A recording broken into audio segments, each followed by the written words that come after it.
Yo guys, welcome to Asher Fitness. Today I'm going to show you how to dragon flag on the floor.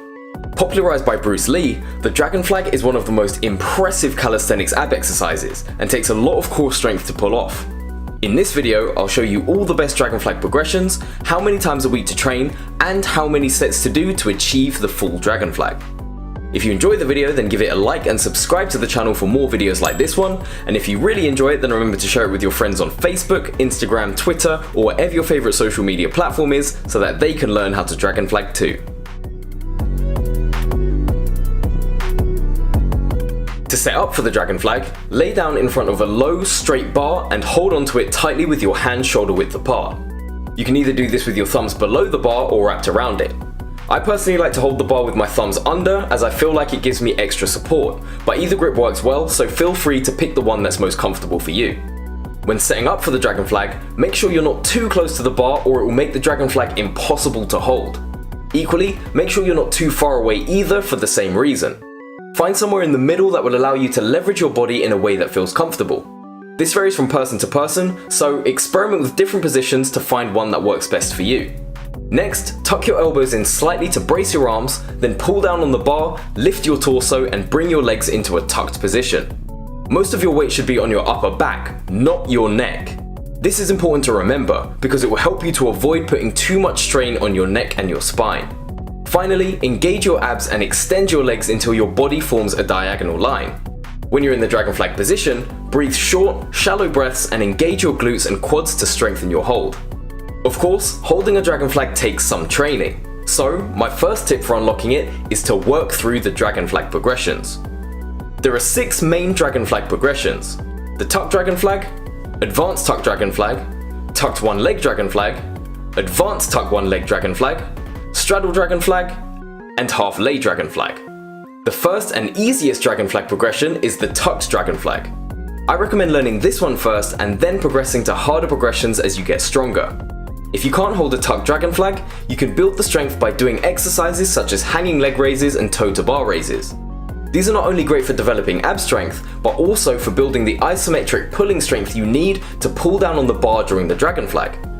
Once you get comfortable holding the tuck dragon flag, you can then progress onto the advanced tuck dragon flag.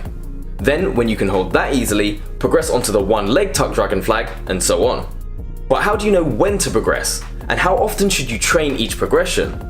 Well, keep watching because I'm about to tell you the answers to these questions. To learn the dragon flag as efficiently as possible, I recommend practicing it 1 to 3 times a week. If you train it more than once a week, make sure to leave enough space in between sessions for your abs to recover so that you can practice it safely and effectively each time. I also recommend doing 4 to 5 sets of dragon flags per training session. This is enough to drill the movement into your muscle memory so that your body gets used to holding the position. You'll know when you're ready to progress to the next dragon flag variation when the current variation you're on feels easy to hold. For example, if you can hold the tuck dragon flag with ease, then you're ready to move on to the advanced tuck dragon flag. However, if you struggle at all to hold the tuck dragon flag, then you need to build more strength by practicing the tuck dragon flag and other ab exercises like hanging leg raises, toe to bar raises and leg raises on parallel bars before you think about moving on. When training any dragon flag progression, you should also only go to 80% failure.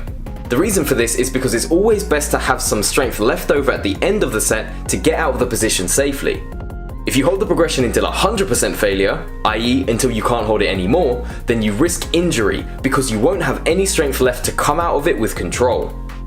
Another tip I recommend for avoiding injuries when training the dragon flag is to stretch your neck. Whenever you perform any dragon flag variation, your neck will bend at an angle. Therefore, it's important to stretch your neck before you attempt the dragon flag to prevent injury. You can stretch your neck in various ways.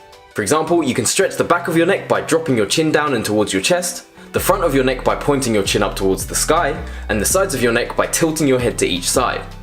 I know I said this at the beginning of the video, but it's important, so it's worth repeating.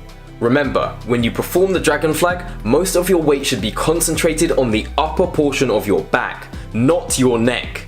You don't want to end up like this. Due to the nature of the skill, your neck will inevitably bend forward, so it's essential that you stretch your neck before you attempt any dragon flag progression so you can do it safely. Another tip that will help you to hold the dragon flag with greater comfort is to place something soft under your back. Yoga mats work best for this, but if you don't have a yoga mat, then you can use a folded t-shirt or towel instead. Just make sure whatever you choose isn't too thick, or it will elevate your body and make the dragon flag harder to hold. If you find a specific dragon flag progression difficult to hold, my 5th tip is to start high and work your way down. It's easier to hold a dragon flag if your body is positioned at more of a vertical angle than a diagonal one, so you can build strength over time by starting higher and slowly lowering your body as the weeks progress.